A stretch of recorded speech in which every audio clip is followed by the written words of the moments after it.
Lingette désinfectante. Lingette désinfectante. Lingette désinfectante. Carrosserie, je pense. Lingette désinfectante. Ah, les lingettes désinfectantes, c'est sûr. Lingette désinfectante. Lingette désinfectante. Les lingettes, définitivement.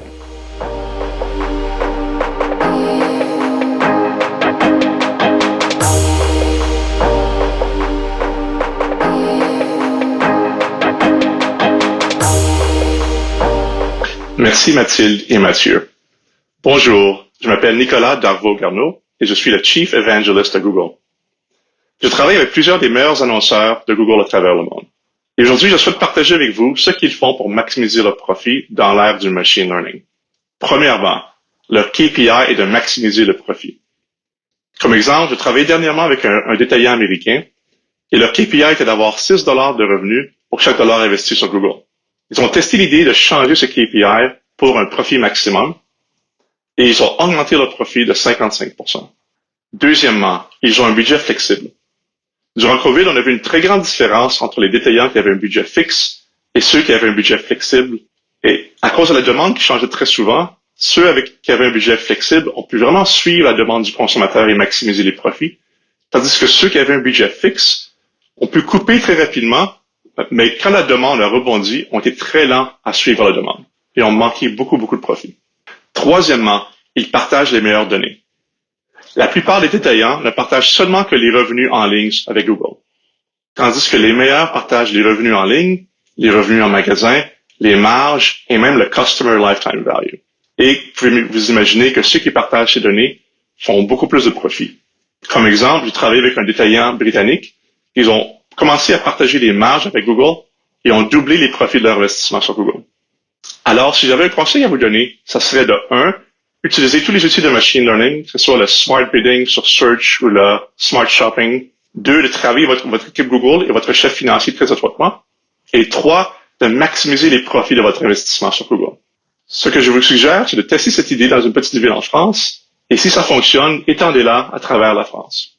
Voici maintenant comment la marque Etam a appliqué ces principes.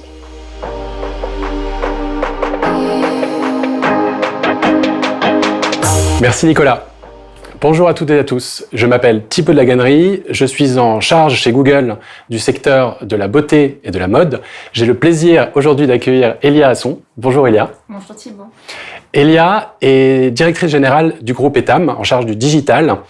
Et sous son impulsion, il y a environ 2 ans, le groupe Etam a variabilisé ses investissements marketing dans le but de s'adapter en temps réel aux variations de la demande. Ce qu'on a vu effectivement s'avérer être une approche très efficace pendant la période de Covid où la demande a énormément varié.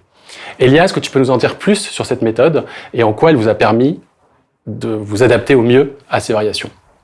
Quand le confinement a démarré il y a 1 an, on pouvait absolument pas anticiper tout ce qui allait se passer mois après mois, la fermeture des magasins, les changements de comportement par tranche d'âge qui ont été flagrants en tous les cas dans nos secteurs, et puis un certain nombre de phénomènes de modification de comportement d'achat selon évidemment les produits, etc.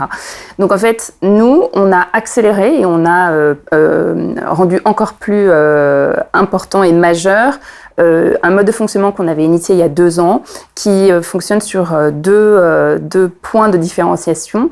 Le premier, c'est qu'on travaille avec des investissements en acquisition qui sont, on va dire, ouverts, au sens où on va investir autant que ça rapporte de performance. C'est-à-dire, on ne se dit pas, c'est X% de notre PNL, on se dit, en fait, on va pousser autant qu'on voit que ça rapporte de chiffre d'affaires, nos budgets d'acquisition. Donc, on est sur un budget complètement dynamique.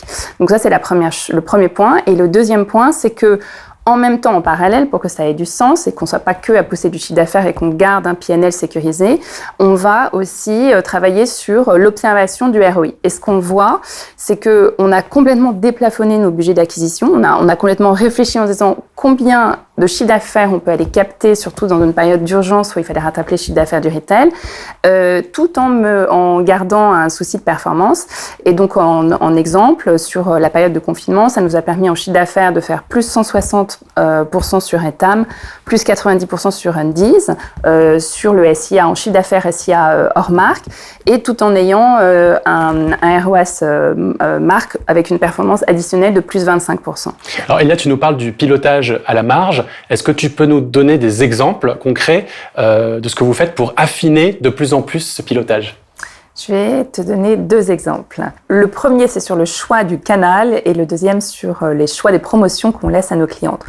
Donc, dans le premier volant sur, par exemple, le choix du canal, en fait, on a mis en place ensemble tout le système de LIA, c'est-à-dire, en fait, quand une cliente, et 99% d'entre elles, va sur le Internet et pour voir un peu ce qu'elle va acheter, possiblement au magasin, on lui laisse le choix de voir si son produit il est disponible sur le site ou dans quel magasin de proximité. Donc nous, je crois beaucoup au marketing local.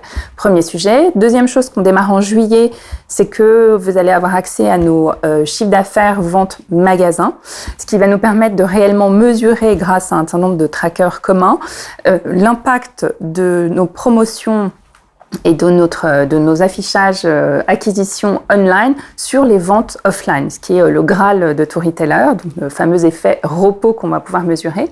Donc ça, c'est sur la partie du choix de canal qu'on développe ensemble. Le deuxième exemple que je souhaite partager, c'est la façon dont on travaille désormais la promophilie. Jusqu'à aujourd'hui, on avait plutôt tendance à proposer les mêmes types de promos à toutes les petites clientes. Or, il s'avère qu'un certain nombre de clientes sont réellement promophiles. Elles n'achèteraient pas si elles n'ont pas leur moins 20 à moins 50%. Mais d'autres clientes ne sont pas nécessairement promophiles et pourraient tout à fait acheter parce que c'est plutôt des nouveautés et qu'on n'a pas nécessairement besoin d'aller jusqu'à des moins 20, moins 30%.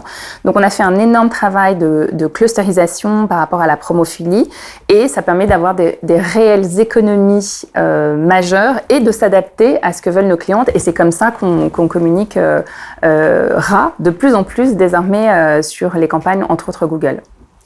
Merci beaucoup, Elia. C'était très inspirant. Merci Thibaut.